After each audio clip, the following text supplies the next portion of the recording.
So we just saw the trailer for the 8th season of Shameless. The 9th season's already been ordered. Did you think when you signed on for the show originally you would still be doing it 9 years later? I knew it was good. I mean, I thought it would be a success. I'm not being disingenuous. I really did. I saw the British version of it. Right. It was hysterical, that which I could understand without subtitles. And it was a great script, a great character. Yeah, I thought it would have legs. Yeah. And it was John Wells. Right, so who you had worked with on ER, which had a nice run of its own. pretty good run. Yes. Did that help give you a sense of trust? Because I mean, it's a risky show. It's not a cookie cutter show. Having John Wells behind it, did that give you confidence that? A lot. Yeah. I was nervous about doing television anyway. It really comes down to it. You read the pilot, and then you're saying yes to all of these scripts yet to be written, and a lot of times television, a show that's successful, they have it, especially if they're making money, they have a tendency to run a season or two past their expiration date. Mm-hmm. And ironically, that's when the actors are making serious money, and that's when the show just jumps the shark, and it's no matter how much you're making, it's not worth it. That's not true. I've heard you say that you're Frank Gallagher's best friend. So you like the character. I mean, I do. I like him a lot. I think a lot of people do. I mean, it seems like people come up to you and say, like, "Oh, I love Frank Gallagher. What is it about him?" Yeah. Considering the fact that he's kind of a derelict and not the world's best dad. Although some people come up and say, "You're disgusting." I do get that. What do you find likable about him? He's an entrepreneur. He's ambitious. He's got a wicked good sense of humor. He's brave after a fashion. He's hopeful. He loves women of all shapes and sizes. He loves women. And what else? He's a movable party. Mm-hmm. Mm-hmm. And the show's popularity has been growing. I mean, it's not just been renewed. It keeps getting bigger and bigger every year. Every single year it's gotten bigger. Why do you think that is? I mean, do you think it's the kind of thing that people discover later on and then get caught up with? And I know it's on Netflix now, which I think has helped. Oh, tremendously. Our fan base quadrupled overnight, just about. I think it's a great setup for a TV show. There are a lot of characters. They can go in all different directions. The dynamics that were set up from the very beginning are really interesting, and it makes it easy on the writers to figure out new crazy things to get into. And at the end of the day, it's about a family and how they love each other and get each other's back. And they're poor. They're a couple of paychecks away from homelessness, and it's a compelling setup. Yeah. There was an article recently on Vulture about the show that talked about how it's one of the few shows on television that deals with poverty and the working class and the white working class. Do you think that's a part of its appeal, that it's different than almost anything else on television right now? Yeah. Yeah, and John and the writers' room are really good about ferreting out the truth. They get these outrageous situations, and yet they hold themselves to a pretty high standard of telling the truth about whatever. Mm-hmm. They try to dig a little deeper, and I appreciate that. I mean, sometimes the gags are a little bit broad, but they try to support everything on a basis of reality and truth, and that's good. They're holding themselves to a high standard. Mm-hmm. Yeah. The show has a very tricky tone. I know you're not a big fan of the word tone, but we talked about that. How do you kind of ride that line? Because it is a show that has straddled comedy and drama, even in the Emmy categories. It's gone back and it's crossed over. How do you kind of police yourself with that and make sure this isn't going too far in one extreme or the other? Luckily, that hasn't fallen to me. I act what they give me. I rarely kick up my heels about something. One time I prevailed and said, "Don't do that gag. It's too far." And it was early in the run. I think at the second season, and I thought, I don't want to alienate everyone at this point. Give me. Can you tell chance. us what it is, or is that no? Darn, I had to ask. Yeah, I know. What was the question? About policing the tone. It's in the writing, I guess. You just follow what. the Yeah. direction they're going and trust in the writers of the show. You know that line too. I feel like as long as you're sort of upfront and honest about stuff, that line can be pretty wide. Mm-hmm. And I firmly believe we've got to be able to laugh at just about everything. We've got to make fun of just about everything. It keeps us safe. Yeah, yeah. Do you think the show has changed at all in the Trump era? Has there been any effect on the show, this period of time that we're going through? They're pretty cagey about not getting too topical. Mm-hmm. Frank's taken a couple of shots at the president. I'm not sure if Frank didn't vote for him. I think maybe he did. And Well, I was wondering about that because he's had some lines that could have come out of Trump or Bernie Sanders for that matter. Yeah. About the class divide in the country and the Yeah. rich guys getting away with it.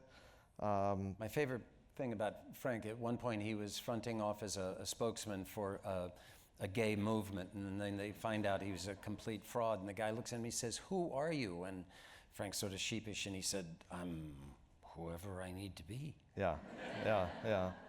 I know you guys shoot part of the season on location in Chicago and some pretty rough parts of the city. What do you think that adds, that you get out there in the real environment for some of the time? You're not just back in LA on a soundstage. It adds a lot. A lot of people are shocked that we shoot the show in California because it really looks like Chicago. They're geniuses. They built a little piece of the L at Warner Brothers. They built it for ER, Yeah. but in August they'll put crushed ice in the gutters and all over everything, and then make it look dirty and dress everyone up, and you cannot tell. We'll cut from Chicago actually in January to LA in August, and it's seamless. You can't tell. Well, I mean, we're dying wearing all those clothes in 80 degrees. Twice we've hit the polar vortex. Yes. Twice yes. in Chicago. It's a hostile planet. Yeah, it's true. Is it ever confusing for you that you have to shoot part of one scene, 8 months apart from the other? You got to make sure you still have the right mustache length and all that for continuity. It's tough. Thank goodness they've got people in charge of that. They rarely make a mistake, but I've seen a couple. There was one season where I got a ride to the house, and I hopped off the truck as sober as can be, and by the time I got into the house, I was drunker than 9 skunks. It happens. Oops. Yeah. And in addition to the increasing ratings, it's also a very young skewing show. It's a very young audience. What do you think it is about this show that speaks to a younger generation who aren't necessarily watching a lot of episodic television? I don't know, but I worry about the youth. It's irreverence. I think they like that. We got a good-looking cast too. True. Jeremy's a cutie. Some fans out there, yep. And me.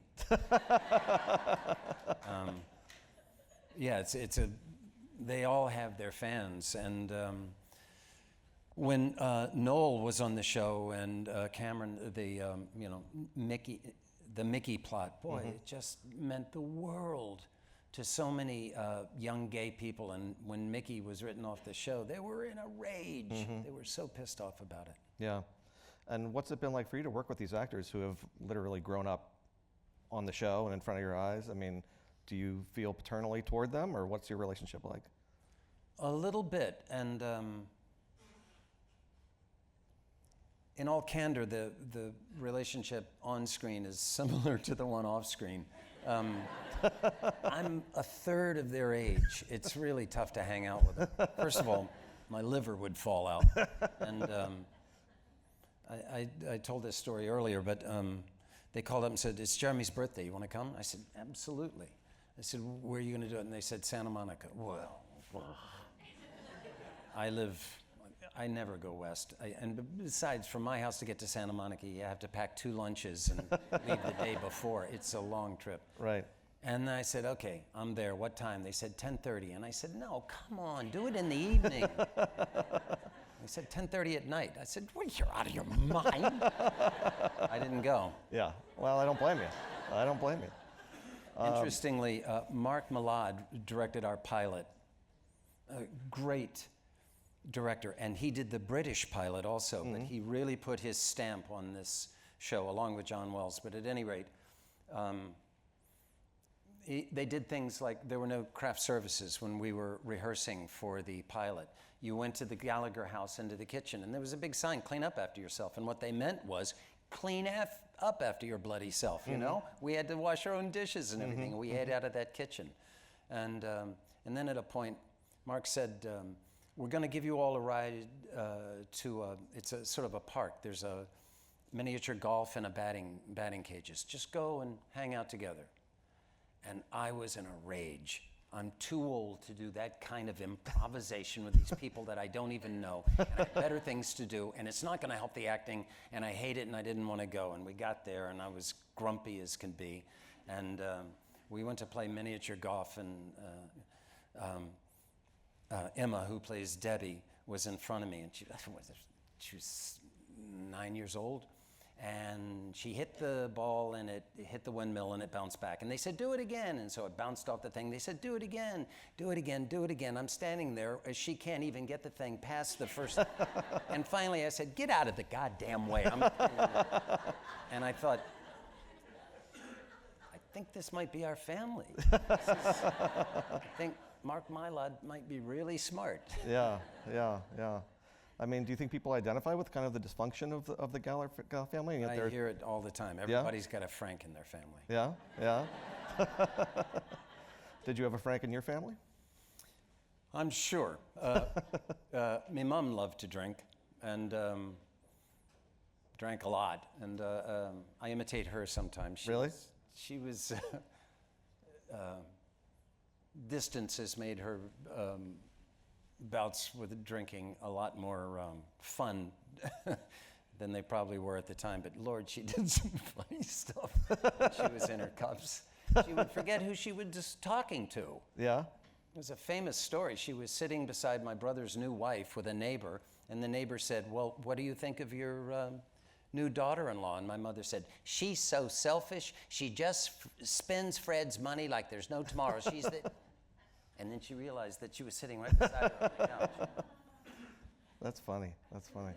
Well, Frank has been through a lot of changes over the seasons, and he's in a new phase this season. So is Frank's spiritual awakening legit? I mean, does he believe that it's No, legit? he's whacked on methamphetamine. That's what's going on. At the end of the previous season, Monica died and left the family with 7 pounds of methamphetamine, and we divided it all up.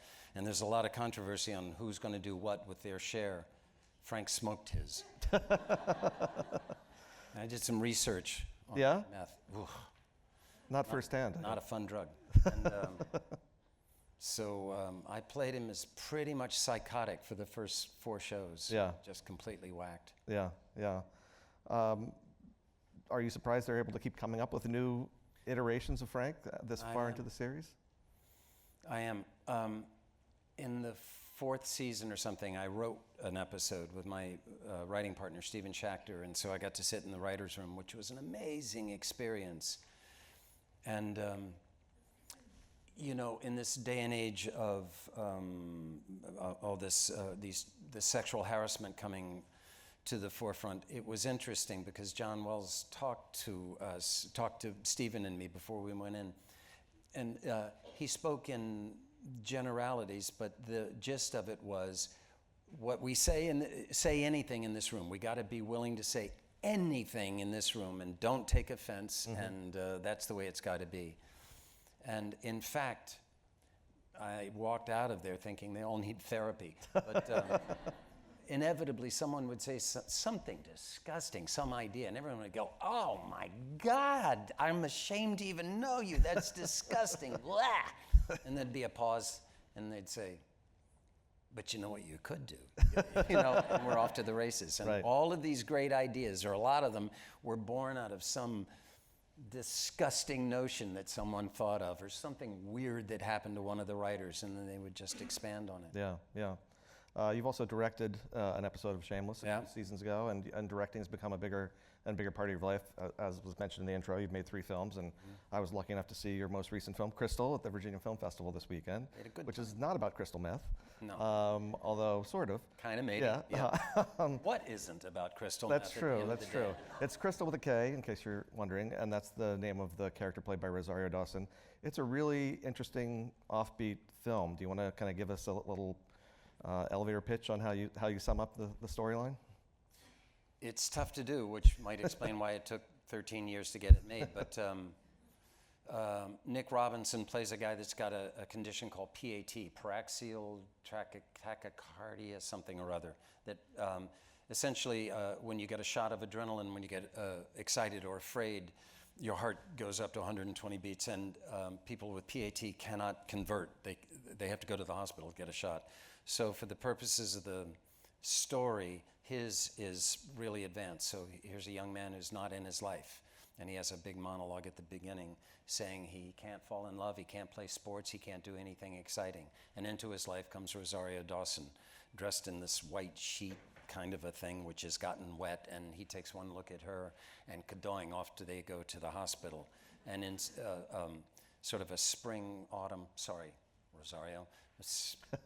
late spring relationship develops, and it turns out she's an ex-hooker, ex-junkie, ex-everything, and her boyfriend pimp is on, and it turns into a wild rumpus. And there's a bit of magical realism in it. Satan, every time he starts to get an attack, Satan is somewhere. Mm-hmm.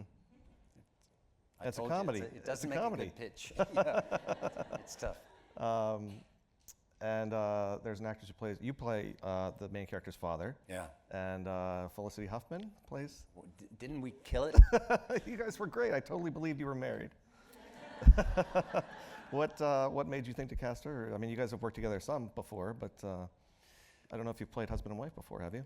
We'd never played husband and wife, and we play that card rarely. It's Felicity's idea that we don't do it too often, so it's special when we do it. And in the casting process, at one point I was going to do Satan. I had to be in it because I'm a big fat movie star. Of course. And, I suddenly had a kadoing moment, and I thought, flickin', I should do Wyatt and Poppy. And so I called her up, and she said, yeah, I'll do it. And boy, she's great. Our scenes together are fantastic. She raised everybody's acting. Yeah. And you guys have 2 daughters together. Your older daughter is now wants to become an actress. Sophia wants to be an actress. She goes to LACHSA, the Performing Arts High School in Los Angeles. I'm going to have T-shirts made for them that says all the cool names were gone, so we call it LACHSA. Maybe not. And my younger daughter, Georgia, is an equestrian and quite an accomplished rider. I got cool daughters. Yeah. I live with all women. How's that? I really like it. Yeah, I bet. And your older daughter, Sophia, I understood, asked you for some advice on acting, and you had some wisdom to share? From the time I got in this business, I taught classes. Don't ask. But it's just the way we did it. That's the way we paid for the St. Nicholas Theater Company. We put out a shingle, and we would teach classes, and it kept the doors open. It was a vital source of income. And so I'd been teaching for years and years, and then one day I listened to myself, and I was just disgusted with what I was saying. And I suddenly had a crisis of faith, and I thought, I have never taught anyone anything. The best I can hope is that I haven't hurt anyone, so I quit teaching. But then Sophia kept asking me about it, and for the first time I thought long and hard about what is acting, and what I came up with was, it's gotta sound like you're really talking. The end. And I really believe that. Yeah, no, I think that's absolutely That's the true. hard part. Yeah. I want to talk about your earlier life as well. Some of this information I got on the internet, so I have to preface it by saying it may be fake news. Okay. But you can correct me if it's wrong. It was interesting seeing Crystal because you play a Southern character, and I think of you as a Midwestern guy, coming out of Chicago and Fargo and things like that, but you were actually born and raised pretty much in the South, right? You were born I'm a in Southern boy. Yeah. Had a yeah. thick Southern accent until I was about 10 or 11. Really? How did you lose it? Peer pressure. I mean, I moved to Maryland, and in the first week they would go, come here, and they'd take me into the house, and they'd go, Mom, listen to this, say something. And they didn't know many Southern people, I guess. And then Dave Mamet was my mentor and teacher, and he mercilessly made fun of me every time my Southern accent came out.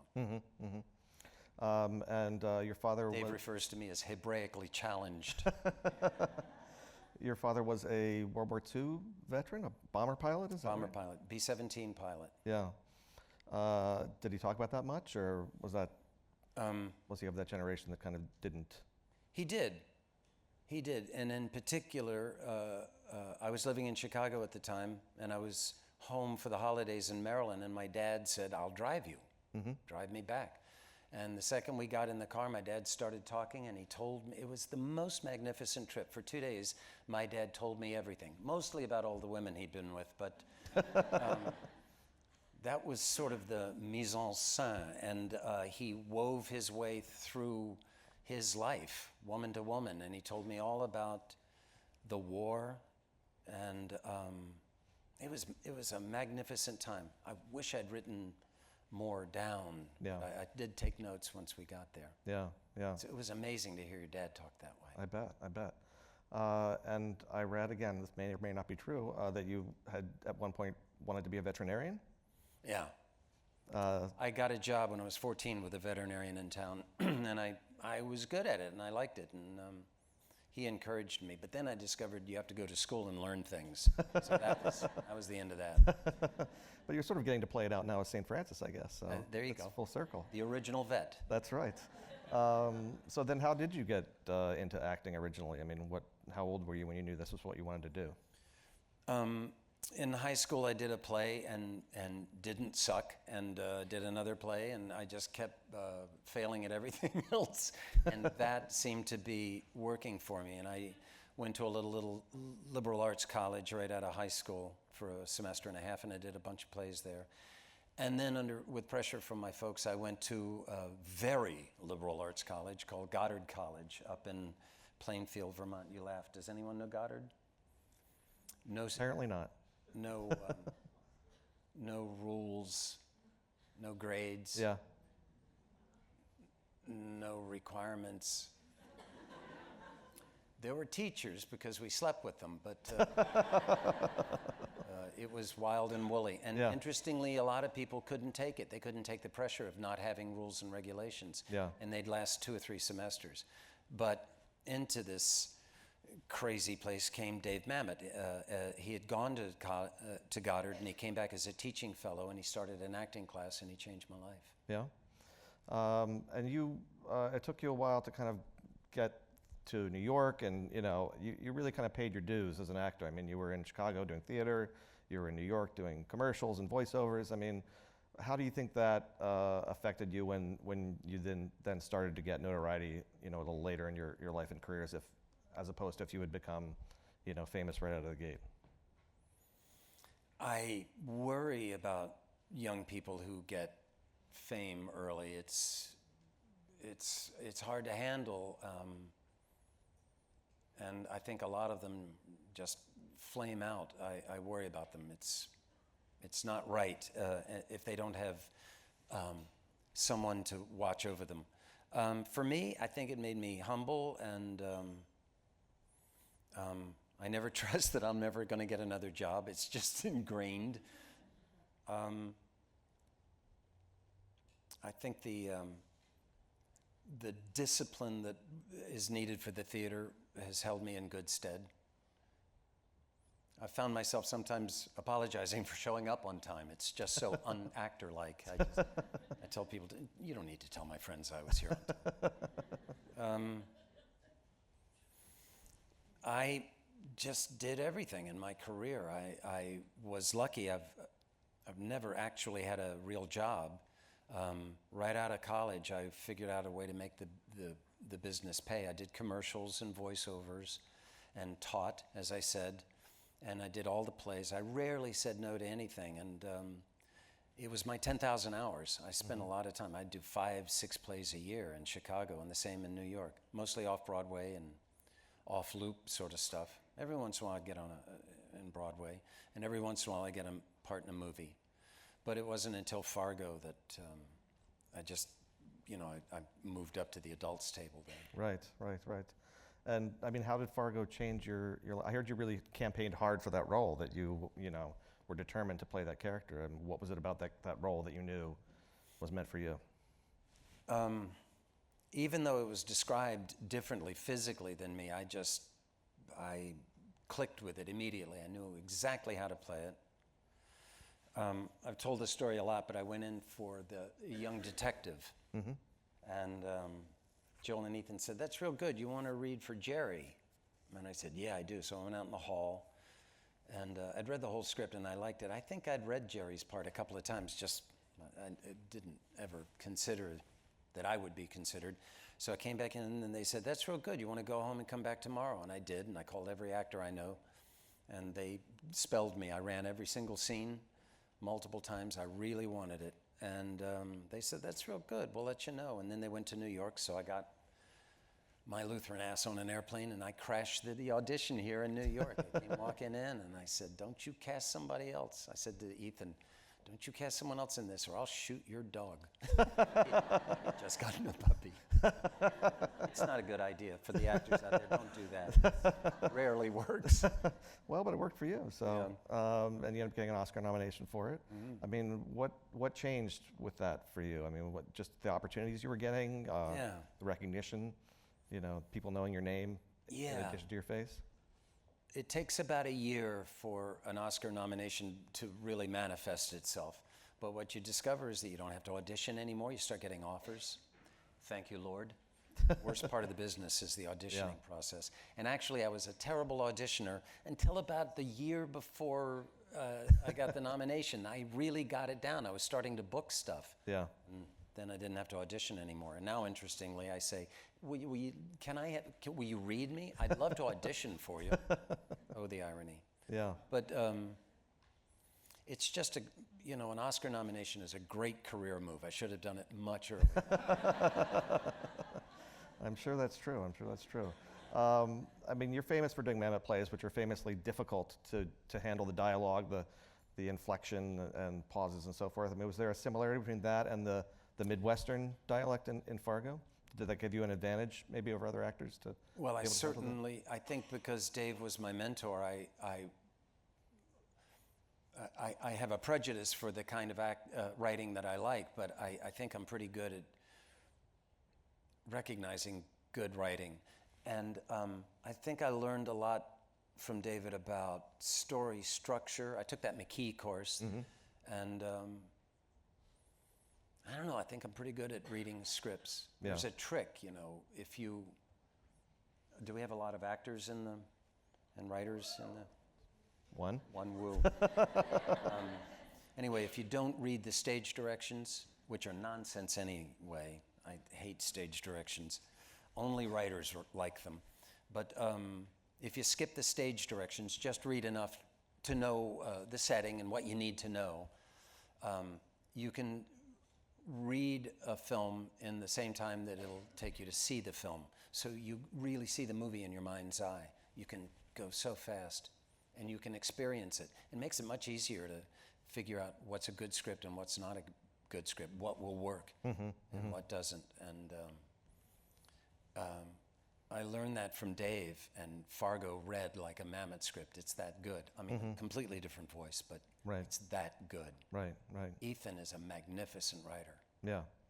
And you worked with another famously challenging dialogue artist, Aaron Sorkin, on Sports Night, along with Felicity. What are the challenges of doing his particular kind of dialogue?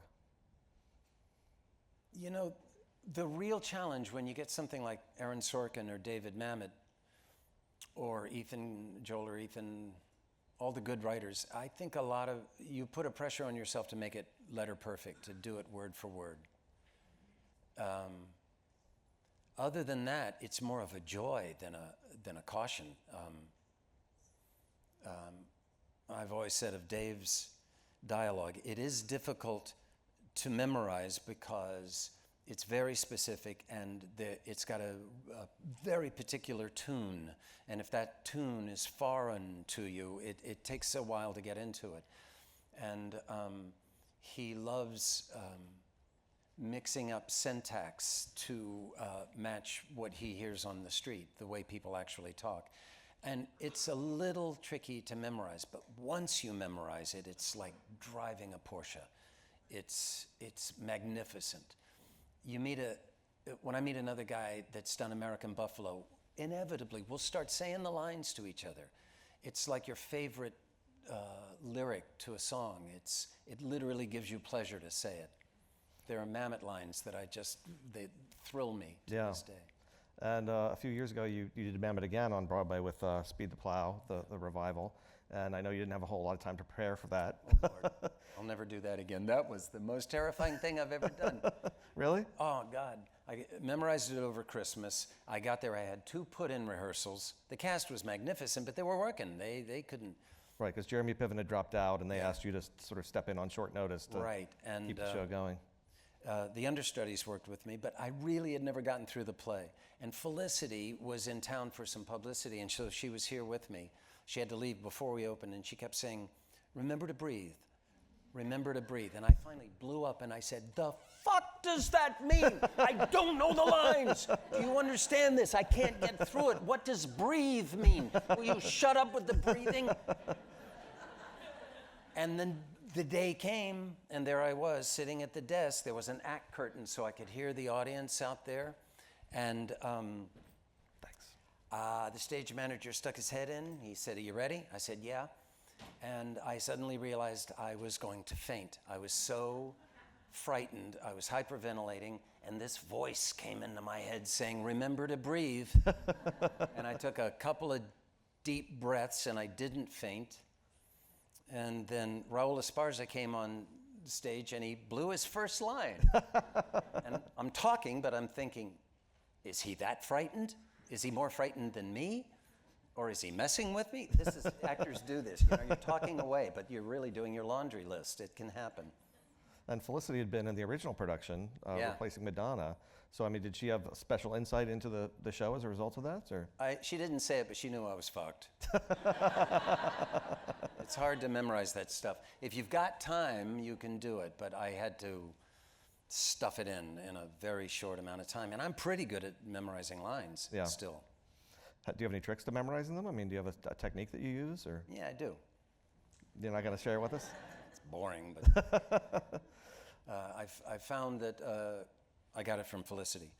I would look up from the page too soon, and it's amazing. You'll say the line 6 times, and you look down, and you realize you've said it wrong 6 times, and that's tough. The trick is to keep your eye on the page and to do short bursts and to make some sort of you have to say it out loud in full voice, and if your eyes scan the line as you're saying it, and you do that 10 times, and then you go to the next line and do that 10 times, you do that the first time, and then you come back, you'll know 35% of it pretty well. Yeah. So you do the same thing again, and you come back and you know 75% of it. And the third time you do it, you're pretty spot on. Yeah, yeah. I want to get to audience questions, but I had one other question, something else that I read, that you are a woodworker. Mm-hmm. Is there a parallel between woodworking and acting? I mean, is there a similar craft? No. Really? I don't think so. Well, woodworking is a lot of repetition, as is acting. Mm-hmm. I mean, if you've never been on a set and seen it, it's a lot of repetition. The first challenge is to get it right, and then the second challenge is to keep it right and not put a hat on a hat and try to make it a little better, which is impossible. As you go around the room and you can end up doing some of these speeches 25, 35 times, and they start to sound like gibberish after a while. And the same thing in woodworking. Usually you need 16 of one part, so you're just doing over and over, right. making the same part until Right. you can assemble the whole thing. Yeah, yeah. So let's. Not much of an analogy, but No, that's no, the best I can think, come up with. I think that's pretty solid. All right, so the first question is, I guess this is referring to Shameless. What has been the most challenging scene for you so far?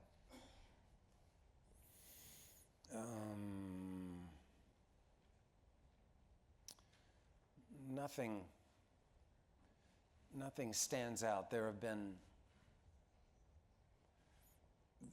interestingly, they give Frank a highly emotional scene every once in a while where he's really genuine and heartbroken. And those scare the shit out of me. I'm Lutheran, and I don't like doing them anyway. And then, inevitably, there was a scene where Frank's liver had fallen out, and he was dying. I lost a whole bunch of weight for that season, and they did all this makeup, and I looked like death warmed over. And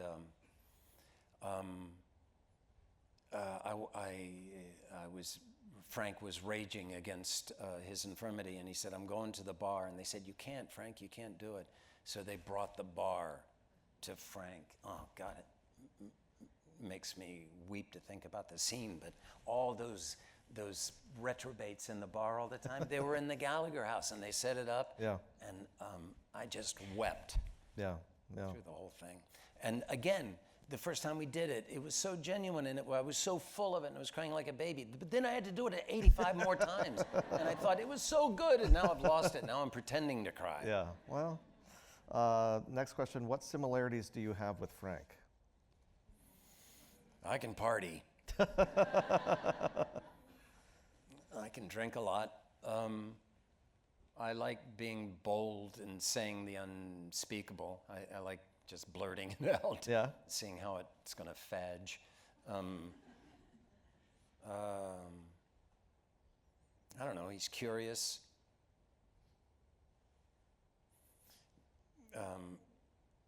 As a series goes forward, the writers start imitating the actor.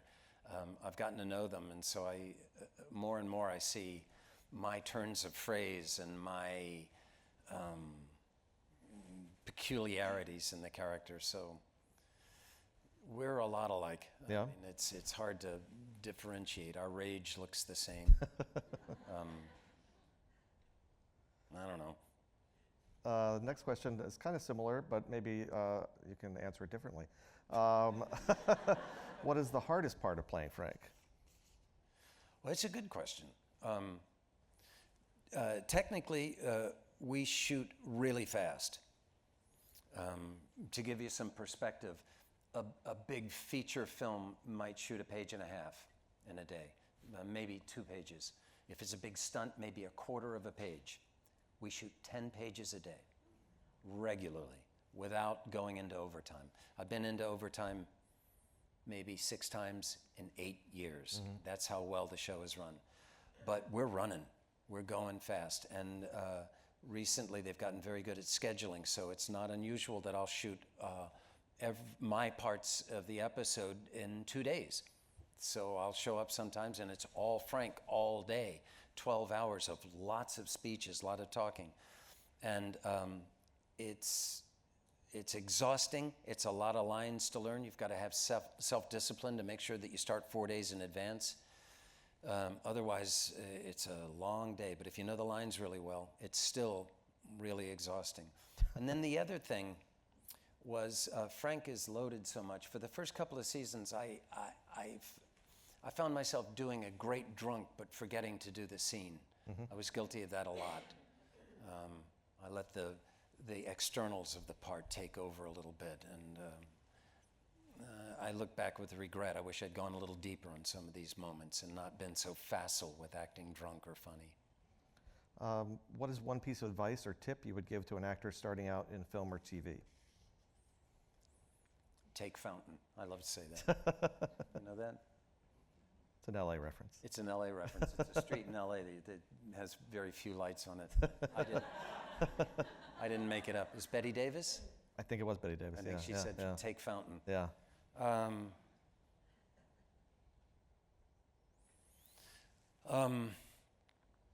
No, I don't have any advice that could do any good.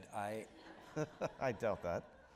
School can be good. I'm not sure you can learn how to act in school, but you can start your career in school. You can get a lot of experience, and you can meet a lot of amazing people. The few times recently that I've talked at schools, one of my favorite things to say is, your career started. You may not know it, but it started a couple of years ago. How have you done so far? Are people pissed off with you? Are you known as being easy to work with? Because this is your career. And I love to tell them, you've met someone who could change your life. Did you take advantage of that? I always did a lot of work. I tried to stay on the boards as much as I possibly could. I rarely said no. It had to suck hippo dick before I'd say no. That was coarse. It's a literary reference. Well, and a David Mamet. well, here's an awkward transition. But you met Felicity in school, right? Was she one of your students, or how did that? I never touched her, man. And I didn't.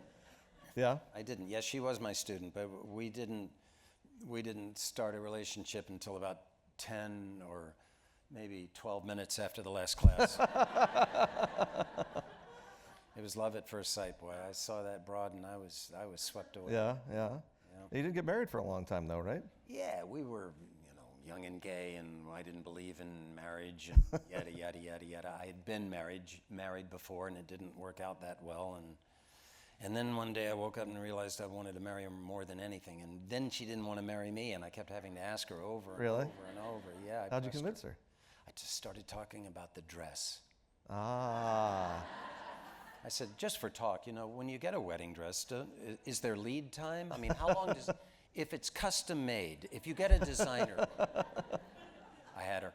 Yeah. And then you became a father, relatively late in life. How did that change you personally and professionally? I'm glad I did it late in life. I mean, it's got some costs, but I'm still healthy, so I can still outrun them and out-wrestle them. And but I'm not gonna be around forever. I'm gonna miss some of that stuff, and maybe grandkids is not in my future. I don't know. Depends on how well I take care of them. I better not be a grandfather anytime soon. I'll tell you. I had more patience. I had money.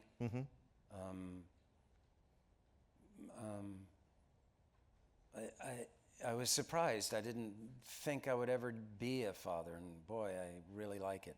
And Felicity is such an amazing mom.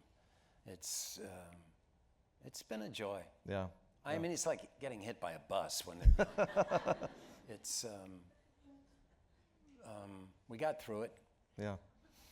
On a related note, this is an impossible question to answer, but who is your favorite Gallagher kid character and why?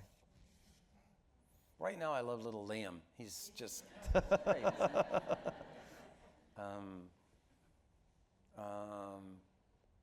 Lip is an amazing character.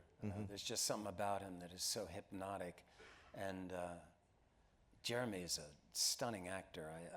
I watch him closely.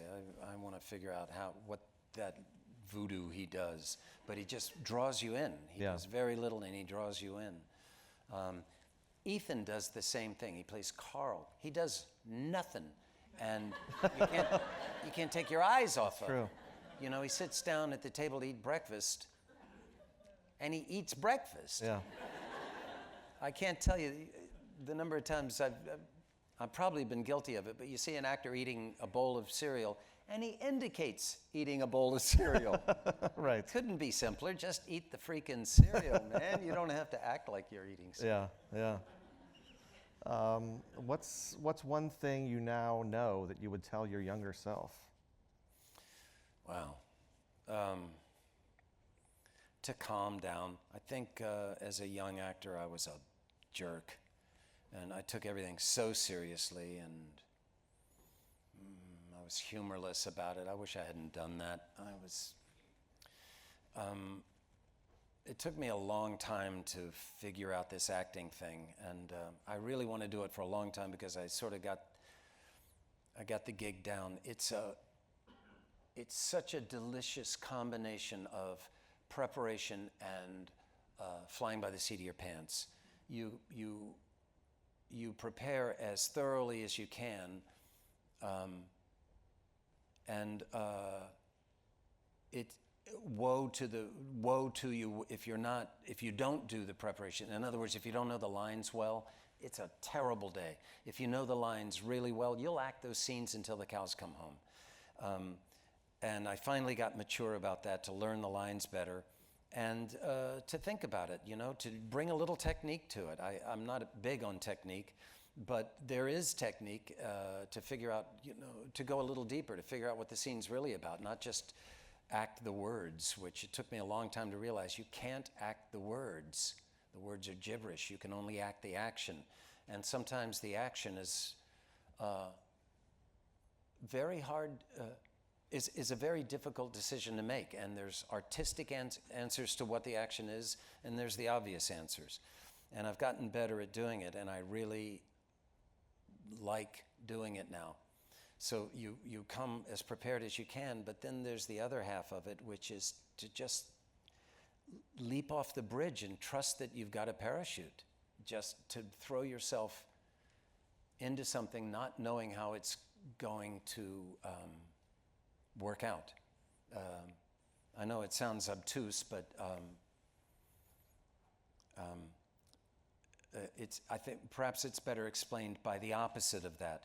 When you act the whole thing out in the mirror and you know exactly what you're going to do in every moment, and it's mechanical, and you have a tendency to do that irrespective of what the other actor's doing or what the circumstances are, and you're out of adjustment and the audience sees it and it's bad acting.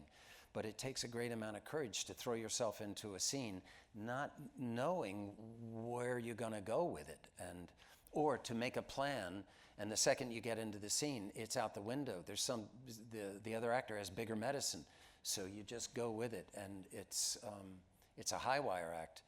And I've discovered that I just adore the feeling.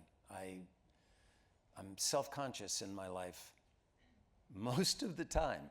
I'm a very self-conscious fellow, and it's the one time I can be unself-conscious. Well, I think you've mastered it. I think that's safe to say. I think everyone here would agree. Thank you so much for taking the time to speak with us tonight. Thanks for talking with me. William H. Macy. Thank you all. Thank you. Thank you all so much.